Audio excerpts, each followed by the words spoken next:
बच्चों अब हम करने वाले हैं एक्सरसाइज 2.2 का क्वेश्चन नंबर 1 का सेकंड पार्ट। सेकंड पार्ट में बोल रहा है बच्चों 4s² माइनस 4s प्लस 1।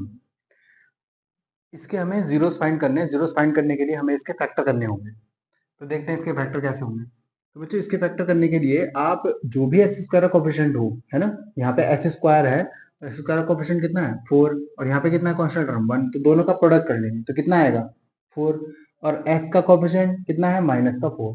अब हमें दो डिजिट ऐसी सोचनी है जिनके मल्टीप्लाई करने पर तो 4 आना चाहिए और प्लस माइनस करने पर -4 आना चाहिए।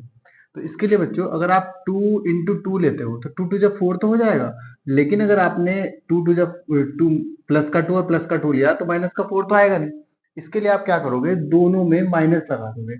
अब आप ध्यान दो कि -2 और -2 के मल्टीप्लाई करोगे तो कितना आएगा 4, क्योंकि माइनस माइनस प्लस और 2 टू जा 4, और -2 और -2 को प्लस करोगे तो -2 और -2, तो आपके पास रिजल्ट मिलेगा माइनस का 4। आप देखो इसके फैक्टर कैसे करते हैं। तो 4s² माइनस 2 प्लस 2 और s प्लस 1। अब आप यहां से भी वेरीफाई कर सकते हो 2 और 2 4 और माइनस माइनस 4s। इस तरीके से भी हम अपने इन डिजिट्स को वेरीफाई कर सकते हैं। तो ये आ गया बच्चों 4s² माइनस का 2s और माइनस का 2s प्लस 1। अगर आपको इस तरीके से करने में दिक्कत आ रही है बच्चों तो आप ये ना लिख के आप डायरेक्टली लिख सकते हो -2s, क्योंकि यहाँ से हमें मत चल गया -2 और -2 आ रहा है। अब आप कॉमन लो तो हम 2s कॉमन ले सकते हैं, क्योंकि 4 का फैक्टर 2 भी होता है और 2 यहाँ पे भी है और s दोनों जगह है तो इसलिए मैंने s कॉमन ले लिया।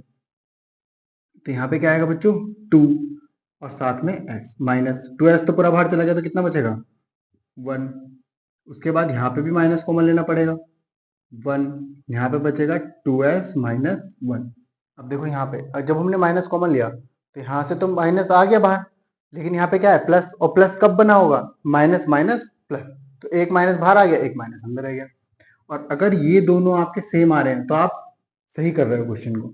आप इन दोनों को कॉमन ले लो, मतलब इन दोनों में से एक कॉमन ले सकते हैं तो बचेगा क्या, दूसरा बचेगा 2s माइनस 1।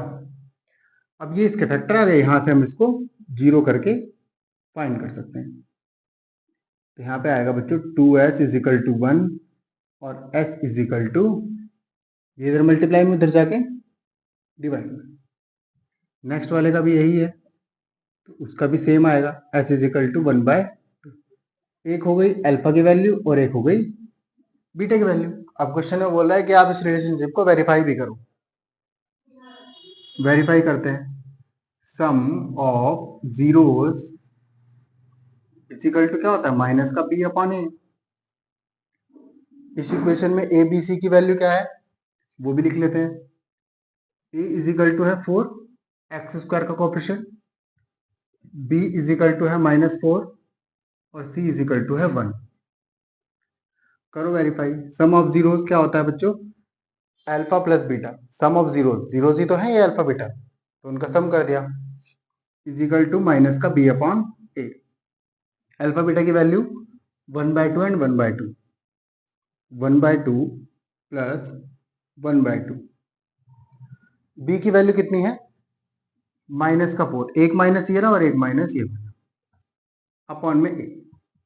अब देखो 1/2 और 1/2 को प्लस करोगे तो कितना आएगा 1, इक्वल टू में माइनस माइनस प्लस का 4 अपॉन 4, 4 से 4 कट करोगे कितना आएगा 1, तो 1 इक्वल टू 1।